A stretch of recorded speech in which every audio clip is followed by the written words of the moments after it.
So genetic disorders are often suppressed in India, thinking that these are very rare, we hardly come across them. But the fact is, the predisposition of the Indian population to genetic disorders is very high. This is mainly because we've been experienced with centuries of endogamous and consanguineous marriages. We hardly ever get married outside our particular religions or castes. Only now these diversities are coming into place. So most people do believe that genetic diseases are rare, but no, that is not really the cause. How frequent they are? Frequency of Down syndrome, the most common condition is about 1 in 1,000. Now this increases with advanced maternal age, can reach as high as 1 in 600 to 1 in 700. Thalassemia, of course, is a significant burden in the state of Maharashtra, where we have a frequency of almost 1 in 2,700 live births. And inborn errors of metabolism is another significant genetic condition, which is seen about 1 in every 2,400 babies. Other conditions such as spinal muscular atrophy has a very high carrier frequency in India. That means you will have at least 1 in 38 people who are carriers for these genetic conditions with no family history and no predisposition, but will be silent carriers and then end up having an affected child. Only then does this condition come to light. So why do we need this genetic testing? About 50, out of all the genetic disorders that are diagnosed, 50% of these conditions affect children. And it takes about 9 years for doctors to be able to arrive at a genetic diagnosis. And out of these, only 5% of genetic diseases have treatments. So when it comes to genetic diseases, in fact, prevention is better than cure. So when do you need to suspect a genetic conditions? The most common condition is, of course, consanguinity. When there is consanguinity in the family, there is a higher chance of having genetic conditions. Family history of some similar conditions occurring across generations. So the diagnosis of these conditions is mainly achieved by either neonatal testing, pediatric testing, or carrier screening when couples are about to plan their pregnancies. But unlike laboratory diagnosis, genetic tests are completely dependent upon what we call genotype to phenotype correlation. So if the patient directly comes to us, the correct phenotype of the patient is not described. The only people who can describe the phenotype are the doctors, and therefore phenotype plays the most significant role when it comes to genetic diagnosis.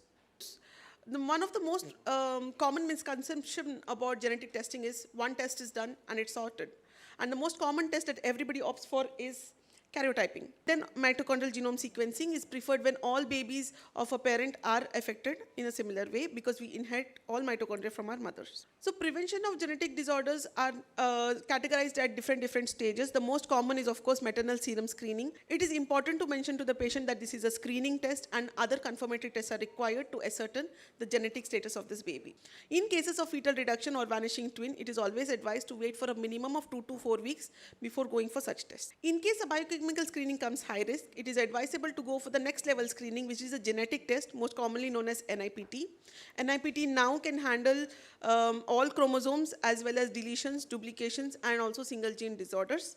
Now, the advantage of NIPT over your routine biochemical screening is that biochemical screening looks at only 13, 18, 21.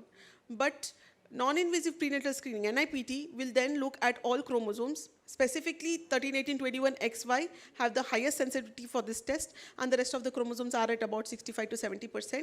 And now it can detect microdeletions, which then manifest themselves at, say, 20 weeks, 24 weeks. So advanced versions of the NIPT help us be prepared well in time to perform invasive prenatal testing. Invasive testing with chorionic villus sampling is done between 9 to 12 weeks, and amniocentesis preferably after 16 weeks. The reason we wait for 16 weeks is that we should get enough cells in the amniotic fluid to be able to complete diagnosis. Otherwise, the culture duration increases and the reporting time will also increase accordingly, no matter which company you go with. In case we face pregnancy loss, genetic testing of product of conceptions give us a lot of information on how to proceed for the next pregnancy. Of course, when it comes to genetics in RPL, chromosomal causes contribute to only 7%. So all non-genetic causes have to be ruled out before we even think of genetic testing for couples. But when it does come to that 7 to 10% of couples with genetic conditions, we can look at karyotyping of the couples, genetic thrombophilias, and DNA fragmentation in sperm, and semen analysis for the male partner as well. Newborn screening is usually done after 24 to 48 hours of the birth of the baby, and it is known that almost 1 in every 300 newborn babies have an inborn error of metabolism, and this early intervention can change the trajectory of the entire life of that baby, because we can prevent most of the adverse effect of the inborn error of metabolism. When it comes to pediatric cases, usually this is handled by pediatricians, and again here congenital birth defects, developmental abnormalities, intellectual disabilities, neuromuscular conditions all fall under pediatric testing, and then come to the parental testing. Another factor is, of course, cancer. Hereditary and familiar cancers are significant genetic burden. Breast cancer is not caused only by a BRCA1 mutation. There are several other genes that can also cause it. So what is important to realize is mutations on which cause cancers could be not just mutations. We can have insertions and deletions which need alternate technologies to test. In genetics, no one size can fit all. So once a condition has been established, how do we prevent it?